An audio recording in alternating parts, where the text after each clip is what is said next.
darle las gracias a todos ustedes por acompañarnos en la presentación de un nuevo libro de poesía de Juan Francisco Quevedo, y es una satisfacción el ver una buena entrada en la presentación de un libro de poesía. Dar las gracias a Carlos Alcorta, el editor de Libros del Aire, y al autor, a Juan Francisco Quevedo, porque hayan pensado una vez más en este Ateneo para presentar una nueva publicación. El autor ha sido farmacéutico, me imagino que eso lo siga siendo. Ahora ejerce de escritor y, por lo que he visto también en algún momento, ejerce de abuelo joven. Es autor de algunas publicaciones, de 2 novelas, de poesía, El Sedal del Olvido, que se presentó aquí en este Ateneo, de un ensayo, Pensamiento, Palabra y Poesía. Es un autor traducido, presente en diferentes antologías, y hoy nos presenta una mirada a este tiempo nuestro, con ilustraciones en la portada y en la contraportada, ilustraciones del propio autor de Juan Francisco Quevedo. Es un poemario largo, intenso, para leer con calma. La poesía, dice el autor, es el milagro de la poesía. Yo también, como soy aficionado a estas cosas, pues antes de dar la palabra a Carlos Alcorta, voy a permitirme leer un breve poema de una mirada a este tiempo nuestro, que se titula Tristeza. Te vas yendo en tu nombre tan lejos que sellas mis labios a las palabras que tan solo escribo con el eco del silencio. En el desconcierto de la pena, en tu amor me envuelvo. Me pierdo en la intensa tristeza de la nostalgia de su alegría, en su recuerdo. Bien, y con este poema de preámbulo, pues tiene la palabra Carlos para hacer la presentación de una mirada a este tiempo nuestro, de Juan Francisco Quevedo, que, como han podido ustedes ver, está a la entrada, no solamente para que se pueda ver, sino para que se pueda adquirir. Y una vez adquirido, el autor lo puede firmar al terminar este acto. Gracias. Antes de dar paso a la presentación que he preparado, vamos a visualizar los vídeos de Hilario Barrero, un poeta, profesor residente en Brooklyn, que, bueno, recientemente tuve el placer también de publicarle la obra completa. Ha publicado varios libros de diarios de poesía, pero también coordina una revista, Cuadernos de Humo, que el último ejemplar se lo he dedicado a Juan Francisco, y luego para aquellos que adquieran el libro que hoy nos ocupa, pues les encartaremos el cuadernillo, como regalo del autor en este caso. ¿Se van a visualizar los 2 seguidos? Vale. Luego está, como habéis visto, José Luis García Martín, que ha hecho el prólogo de este libro. José Luis García Martín, podéis leerle todos los viernes en el suplemento Sotileza, las críticas, las reseñas que hace. Es un afamado crítico, no tan afamado poeta, y un grandísimo diarista. Y bueno, pues nada más, le damos paso a los vídeos. Soy Hilario Barrero desde Nueva York. A ver cuándo hacen una línea de metro Brooklyn-Santander.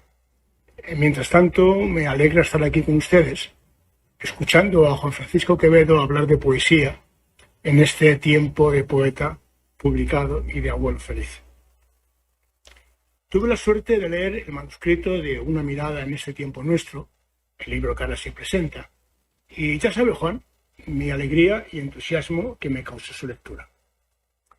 Pienso, y así se lo dije, que posiblemente sea uno de los mejores libros del poeta. Lo es porque es un libro de madurez, hondo y reflexivo. Un libro de familia que dedica a 4 seres queridos que posiblemente le estén acompañando ahí. Un inventario de recuerdos de momentos felices y de momentos dolorosos, con una nómina de seres queridos que ya no están, pero que permanecen vivos en el corazón del poeta. Si tuviéramos alguna duda de la temática del libro, el poeta nos lo deja claro. El lector se encontrará con un tríptico básico y fundamental en el retablo de la Catedral del Tiempo que pasa y queda. 3 tablas con imágenes cotidianas y sentidas, donde el fuego del amor, la sombra de ceniza del dolor y la hoguera que quema de la poesía nos ilumina el corazón y la mente, nos enciende la mirada en este tiempo nuestro. Una mirada a este tiempo nuestro se titula el libro de poemas de Juan Francisco Quevedo. Es un título poco propio para un libro de poemas, parece más bien de unas memorias o de un libro de ensayos.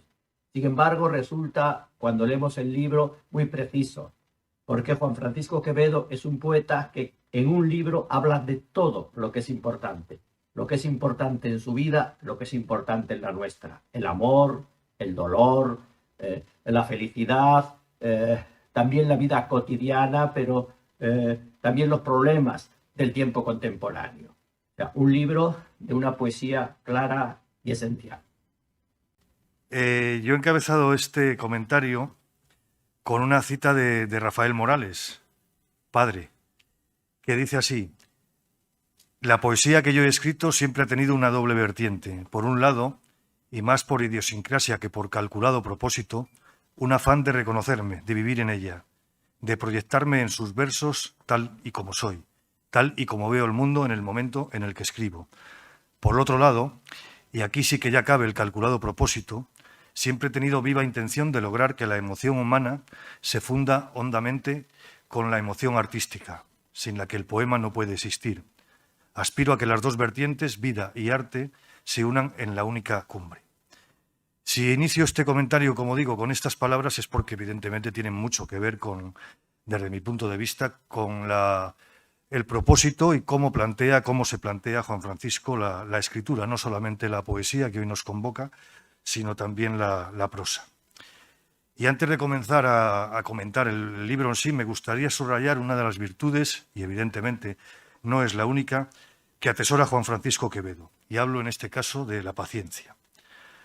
Hago hincapié en esto porque actualmente en el ámbito editorial las perniciosas prisas por publicar acucian a un gran número de autores, sean estos noveles o no. Hay autores, y no voy a nombrar a nadie, pero son seguramente de todos conocidos, que publican 4 o 5 libros al año. Yo suelo decir en broma que escriben más deprisa de lo que yo puedo leer, pero bueno, así es la cosa. Sin embargo, Juan Francisco ha sabido exprimir las enseñanzas que brinda el paso del tiempo para ofrecer al público lector un fruto, permítanme la metáfora, hortofrutícola, en el punto justo de su maduración. Aunque lleva escribiendo desde su juventud, nuestro autor nunca ha sufrido la ansiedad, la urgencia por ver sus textos impresos. Ha sabido esperar el momento justo y a partir de ahí nos ha ido filtrando con meticulosa regularidad el resultado de los largos años de aprendizaje. Un breve recorrido por su obra literaria ilustra este itinerario, en el que no mencionamos las colaboraciones a libros colectivos. Ana en el mes de marzo fue su primera novela publicada en 2014. Le sucedió Querida princesa en 2016. Posteriormente, en 2017, publicó su primer libro de poesía, El sedal del olvido, que también tuve el placer de editar. En 2018 publicó José Simón Cabarga, una biografía, y el libro al que ha hecho mención Jesús, Pensamiento, Palabra y Poesía. 2019, 50 años de la Peña Bolística Río Tuerto, una historia que contar. Y en 2020, Pedro Sobrado, Vida y Obra.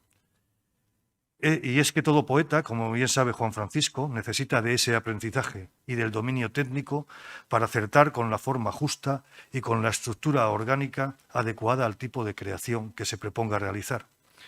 Cada idea necesita un aliento diferente. De ahí viene la alternancia, en su caso, entre la prosa, en forma de novela, de ensayo, y el verso, en formas clásicas como el soneto y el haiku, o en verso libre. Hemos de tener en cuenta que la capacidad creadora de un artista no se manifiesta en compartimentos estancos, mutuamente insolidarios, es todo lo contrario, sino sus diferentes manifestaciones son vasos comunicantes que al relacionarse entre sí se enriquecen.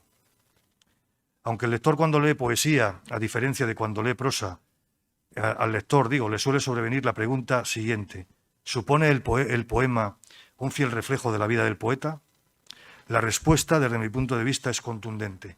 No, no es el reflejo. Es, como decía Pedro Salinas, un poeta para quien la autenticidad, la belleza y el ingenio eran los 3 pilares básicos del poema. Digo, es el resultado, la consecuencia de su vida más allá y por encima de esta vida. La poesía es un instrumento privilegiado de expresión personal. Mediante la creación poética, el autor descubre las capas más hondas de su personalidad, pero el poema, lo acabo de subrayar, no es una mera transcripción biográfica, no es historia, memoria o diario, sino el descubrimiento de las claves personales que dan sentido a actitudes y comportamientos vitales. La verdadera poesía se sitúa por encima de las circunstancias, y aunque pueda tener su origen en ellas, es superior a ellas y las transporta a un plano en el que las contingencias se pierden y solo queda la pura esencia. Y en todo este proceso no debemos olvidar la técnica, que siempre debe estar al servicio de la sensibilidad y no a la inversa, como ocurre en aquellos poetas que se enredan en florituras verbales carentes, en muchos casos, de sentido. Sobre ello ha escrito esclarecedoras páginas Juan Francisco en el libro que hemos mencionado ya, Pensamiento, Palabra y Poesía, del que entresaco este fragmento. Son palabras de Juan Francisco. Una vez que se llega al conocimiento desde la lectura, hay dos factores esenciales: inspiración y trabajo. La primera se tiene o no se tiene. De hecho, he conocido poetas sin ella que, por mucho oficio y trabajo que le han dedicado, nunca han llegado al poema. Y viceversa, poetas que lo fían todo a la inspiración y luego no acaban nunca el poema, pues lo abandonan sin más, tal y como les llega. La una sin la otra no hace el poema. Inspiración y trabajo son indispensables. Y me gusta subrayar estas dos palabras, inspiración y trabajo, porque todo buen poema es una mezcla de inteligencia e intuición. Reincidiendo en el asunto y para darlo por concluido, debemos tener en cuenta que los hechos más trascendentes en la vida de un poeta están basados en realidades del mundo. Comienzan con ellos, pero luego se desarrollan en su conciencia, en su ser interno, como un largo drama, el primer acto del cual solamente ha sido visto por el público y el resto continúa invisible hacia su fin, lejos de cualquier observación de la gente. Mencionaba al principio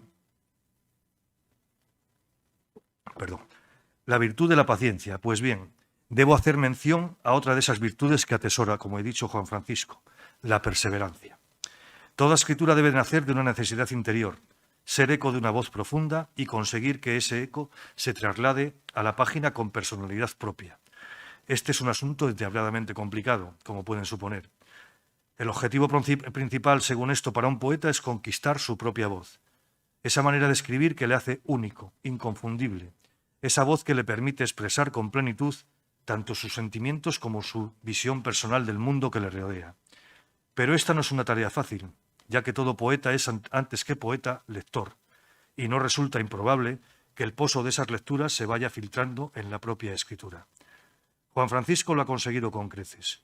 Cualquiera que haya leído alguna de sus obras reconocerá un estilo personal fácilmente identificable.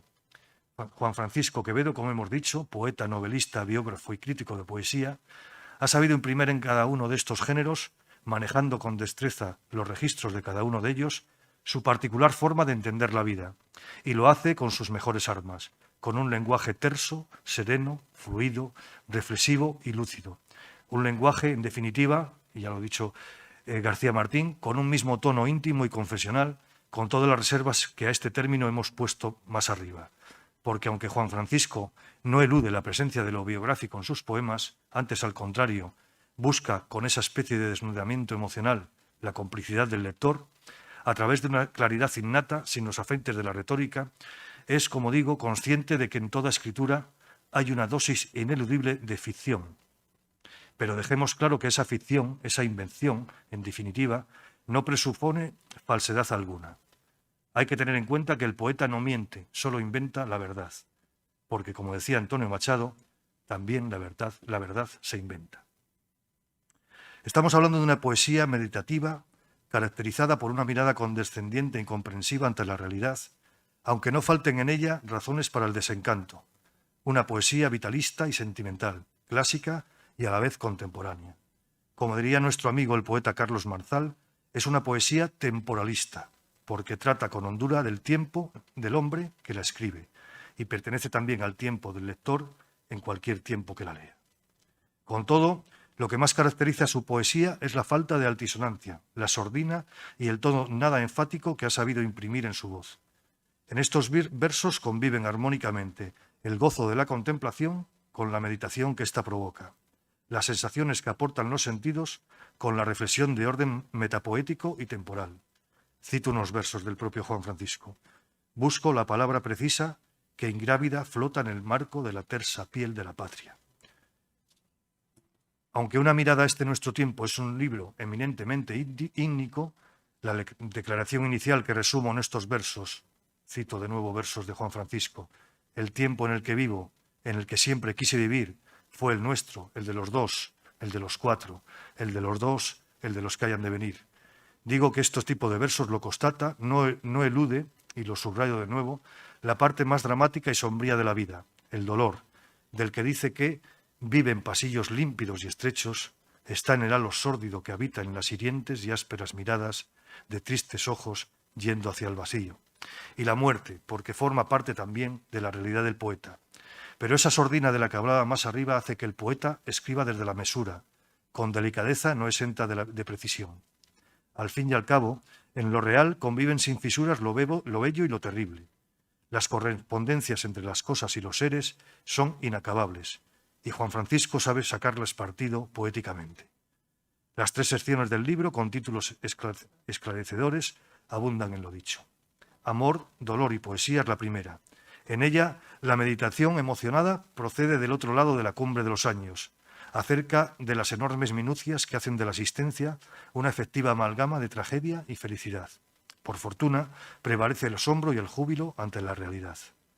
Tierra, polvo, luz, la segunda sección, más vinculada esta a la rememoración del pasado, a la búsqueda de sus raíces, a la expresión del afecto. Entresaco unos versos que dicen: enséñame, madre, la luz que surge del alba e ilumina la húmeda escarcha de mi infancia. Pertenecen al conmovedor poema dedicado a su madre. La última parte del libro, Pensamiento y Palabra, guarda muchas similitudes con la precedente porque los recuerdos de la infancia y los sueños que en dicha etapa de la vida se engendran articulan muchos de los poemas. Percibimos en ella una palpitación elegíaca, una palpitación que se concreta en la nostalgia de la juventud, y es que toda mirada retrospectiva tiene un alto componente de nostalgia. Pero el enfoque de Juan Francisco, aun sin prescindir de ella, está tintada por un componente que la transforma, la conmiseración. La función del poeta, y a cabo, consiste en hacer comunicable a otros la experiencia de vida que constituye el poema. Y este propósito está cumplido sobradamente en este libro que he tenido el placer y la satisfacción de publicar. Estamos, por tanto, y para acabar, ante un libro que emociona desde el primer poema por la lucidez con la que Juan Francisco contempla el mundo que le rodea, por la manera en la que eleva lo cotidiano a la categoría de universal, lo efímero del día a día, en realidad su especie eternitis, porque todo lo que escribe, gracias a un lenguaje cercano a lo coloquial, nos suena a verdadero, a algo propio. No hay impostura ni grandilocuencia en sus poemas, y eso lo agradece el lector con el que, como ya hemos avanzado, establece un alto grado de empatía y de complicidad. Frente a lo efímero de la vida, quedará la palabra plena de expresividad en manos de Juan Francisco, y dotada de una verdad que la impulsa, al hilo del presente, a permanecer en la memoria de sus lectores. Muchas Buenas gracias. tardes a todos. Lo primero, quisiera comenzar dando las gracias a Jesús Cabezón y a esta casa, el Ateneo Santanderino, por su hospitalidad y por la cálida acogida con la que siempre nos dispensan. A Carlos Alcorta, por supuesto, poeta, amigo y editor de este libro. Muchas gracias por el magnífico trabajo que has hecho, Carlos. Tener esa complicidad con el editor es un valor imprescindible para poder hacer una edición impecable y atractiva para el lector. Así que para un autor contar con un editor como Carlos es un tesoro a preservar. Muchas gracias. Y por supuesto agradeceros a todos vosotros que os hayáis acercado a esta magnífica casa para asistir a la presentación de este libro, de Una mirada a este tiempo nuestro. La poesía, pese a hacerse con palabras, es el arte de ir más allá de ellas, de ir más allá de su estricta literalidad para adentrarnos en su misterio. Un misterio que no debe, al menos como como yo lo entiendo, emanar de una poesía concebida con intenciones crípticas, sino del propio poder embrujador del lenguaje poético, que en sí mismo debe absorbernos para introducirnos en ese misterio. Con la poesía siempre es posible romper los límites de lo racional. Es decir, una palabra en un poema no tiene por qué significar lo que el diccionario dice que significa. Una palabra en un poema adquiere un significado que no se puede hallar más allá que en la propia lectura. La poesía, yo siempre la he entendido que hace un poco de nexo entre la experiencia vivida y las emociones y sentimientos que el poeta quiere trasladar, acortando ese espacio en el que pudiera parecer que el lenguaje se queda huérfano de expresión. La poesía nos eleva sobre lo racional, yendo más allá de la simple literalidad de las palabras, para alcanzar eso que algunos han llamado vuelo poético, ¿no? De alguna manera nos revela lo impensable. Mi poesía, como bien ha dicho antes Carlos, así la entiendo, quiere invitar a la reflexión, aunque siempre apele a los sentimientos más profundos, como no podía ser menos cuando uno se expresa en el terreno poético, ¿no? Es una mirada hacia el interior para desgranar una sucesión, en mi caso normalmente de pequeños retazos biográficos, una mirada poliédrica también a ese retablo del tiempo que se va armando en la memoria para ponerlo a nuestro alcance. Desde una cotidianidad emotiva me apoyo fundamentalmente en tres grandes pilares que acompañan al hombre para expresarme en el terreno poético y que son el amor, el dolor y la palabra. Quiero que mi poesía, al menos eso pretendo, esté provista a su vez de cierto pensamiento crítico, que esté acompañada por una visión ética de la vida, que la lleve a proclamar por encima de cualquier consideración la libertad del ser humano en toda su compleja acepción. Bueno, ahora ya os voy a leer unos poemas de una mirada a este tiempo nuestro, con unos pequeños comentarios de entrada antes de leerlos. Como he dicho antes, el poema normalmente intenta describir lo que la realidad nos oculta, incluso aunque partamos de una realidad concreta, como es el caso de los recuerdos, de un recuerdo específico. Entonces, en ese momento, el poema intenta ensamblar lo tangible con lo indescriptible, con aquello que permanece oculto en nuestro interior. La poesía nos ayuda a salvar esa distancia entre esos dos mundos aparentemente desconectados, ¿no? La que existe entre el más real y evidente con respecto al más íntimo, al que escondemos en nuestro yo más profundo. Salva la distancia efectiva y cierta que hay entre la palabra y la experiencia. En mis poemas, como en el que os voy a leer, siempre suele aparecer un camino de guijos que representa nuestro recorrido vital, al final del cual siempre nos espera una verja de hierro entreabierta, que es la que nos conduce hacia el olvido. La mirada perdida. Ya más de 40 años han pasado sobre la adolescente mirada que en el claroscuro angosto del tiempo se empieza a disipar en el recuerdo. Al mirar a través del ventanal de la memoria hilada con los años, aún veo a Claudia tambaleándose con su pisada incierta por la arena. En la tarde, Ana aún yace en la toalla, mecida por el eco de las olas, de espaldas a la luz del mediodía. La playa es un tejido de partículas en las que mi hijo Juan dibujará un futuro que aún veo lejano. Al mirar a través del agujero de la memoria grave del dolor, aún veo a mi tío Marcelino caminando entre el humo de los muelles. Mi hermano Pedro siempre se disipa, corriendo entre los guijos del jardín, ignorando el final de la carrera. Hoy la muerte me nubla hasta el dolor.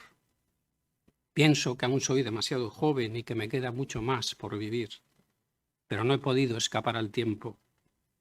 Yo sé que esa carrera entre los guijos nunca nadie la podrá detener. La verja hacia el olvido espera abierta. Este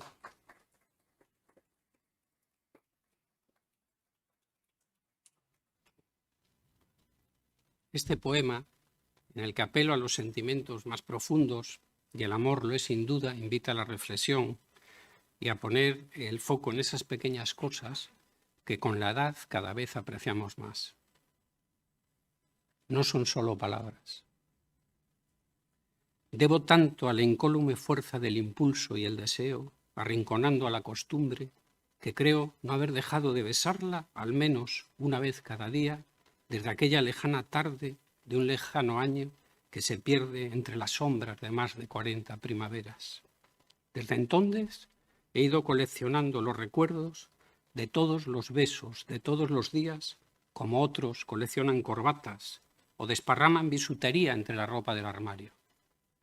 No sé por qué siempre supe, desde el primer instante que probé sus labios, que acabaríamos siendo lo que somos, como somos. Cerraba los ojos, le agarraba las manos, me sentía también. Con los años y con la vida llegaron nuestros 2 hijos, nos hicieron tan felices y con ellos los estudios, el ballet, la música, el karate y las preocupaciones. Después, la universidad. Y de nuevo volvimos a estar como al principio, solo que un poco más viejos. Parece mentira, pero nunca tuvimos un silencio grave e incómodo enterrando los sentimientos. Nunca, nunca la casa nos pareció vacía ni desierta. Cuando ellos no están, siempre flota el alma y el ruido de sus pasos. Tan solo van y vienen, no importa. La rueda de la vida girando y tú y yo siempre firmes, sin dejar nunca que reine ese silencio de los que ya no tienen nada que decirse, sin dejar que una letanía de palabras calladas o a media lengua se vaya clavando en las paredes como un espejo gastado. Nunca dije ni pensé, ni en mis peores momentos, quiero un poco de tiempo para mí mismo. El tiempo que vivo, el que siempre quise vivir, fue el nuestro, el de los 2, el de los 4, el de los 2, el de los que hayan de venir. No necesito otro tiempo ni más tiempo que el vuestro. Lo necesito como quiero y pido poder envejecer sin trampas, sin tener que tensar los párpados, sin preocuparme de que los surcos del pasado vayan invadiendo mi rostro. No quiero, no necesito un cirujano plástico que disimule la vida cuando me vea reflejado en vuestros ojos. No quiero pensar ni en comida macrobiótica ni en las mancuernas pesadas del desaliento.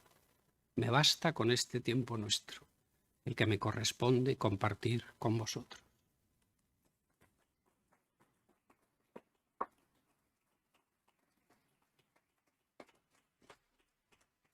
Estos versos son una mirada desconsolada, no exenta de ironía y acidez a nuestro alrededor y a los estragos y muescas que va cincelando el paso del tiempo en nuestro interior. Vacilaciones. Me busco tenazmente en las palabras, en los recuerdos que sé que taladran, en los recuerdos que sé que enternecen, donde ya jamás he vuelto a encontrarme, nunca contigo y nunca conmigo. Te perdí, nos perdimos para siempre en el paisaje de ese mar de dudas y vacilaciones que es la vida. Nos disipamos entre la neblina densa que va revistiendo los años en los que los 2 fuimos tan felices, cuando en nuestra ingenuidad ignorábamos todo de la muerte y solo sabíamos de aquel presente ansioso e incierto que hoy, con el peso y el paso de este ancho tiempo, se vuelve una sierpe que se enmaraña con ímpetu a tu cuello hasta ahogarte.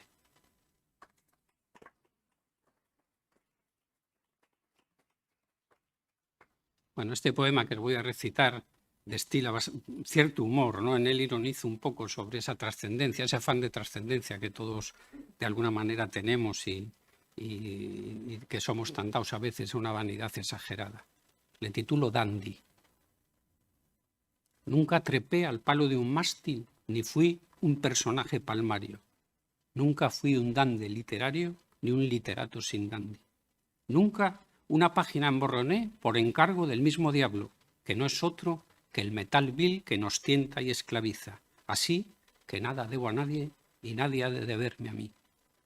Yo no vivo, tengo esa suerte de lo que escribo, pero digo que es por escribir por lo que vivo. Lo hago sin fingida impostura, pues es con la vida vivida con la que hago cuando me place hasta algo de literatura.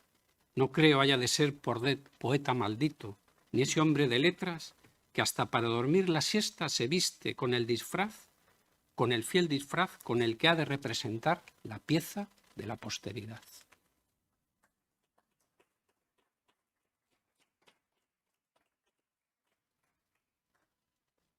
Bueno, el poema tiene muchas lecturas. Por un lado dice lo que el poeta quiere decir, por otro lo que cada lector interpreta y hace suyo del mismo, y por último aquello que con el transcurso del tiempo y con la experiencia adquirida se va agregando o reinterpretando. Y claro está, a todo ello podríamos añadir que aunque el poema no varía y siempre sea el mismo, con cada nueva lectura adquiere una dimensión diferente. Todo ello hace de la poesía y del lenguaje poético un verdadero milagro.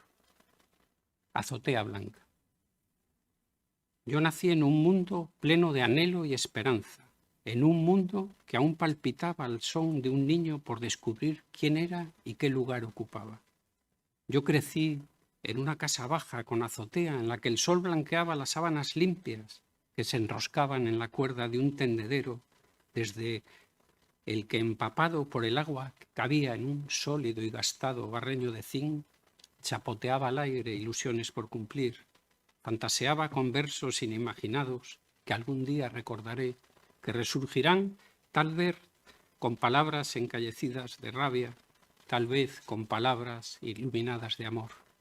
Yo viví en un espacio desde el que se veía el mundo con la mirada certera y precisa de un cirujano del lenguaje, con una fuerza inmensa, capaz de asir y desdoblar el tiempo para agitarlo por la cola y hacerle arrojar palabras crecidas, imágenes y metáforas que dormían en el interior del inconsciente para reflejar en papel la simple verdad que se cincela con las palabras. Poesía.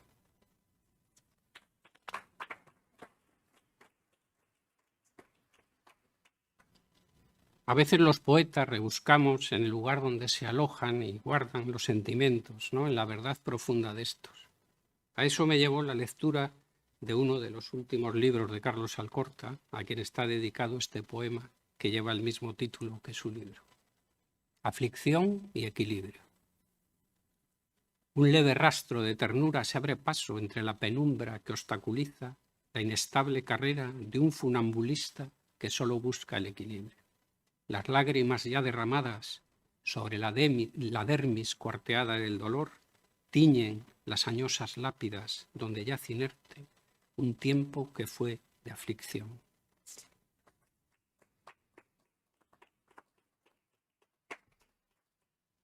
Bueno, mis poemas casi siempre provienen, o en muchos casos, de mis propias vivencias, componiendo una sucesión de pequeños autorretratos sucesivos en los que pretendo que nunca falte ese componente emotivo que se asocia a la propia experiencia vital.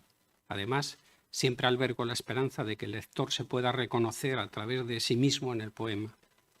La vida se compone de etapas a las que debemos saber adaptarnos para impedir que ésta nos atropelle. Este poema, aunque no lo especifico, se le dediqué a mis hijos. Es la hora. Hasta hace poco, con un mapamundi de cicatrices bordado a mano, no supe del relámpago que existe, sin desvanecerse entre la neblina con el preciso fulgor de un cometa que brilla siempre en la singular mirada de un hijo. Un buen día descubres en sus ojos, apenas lo percibes, las claras figuras con las que empieza a componer su mundo. Llueven años de amor sobre mis recuerdos y sobre sus deseos. Yo ya sé que es la hora de aprender de ellos, de olvidar nuestro papel de padres.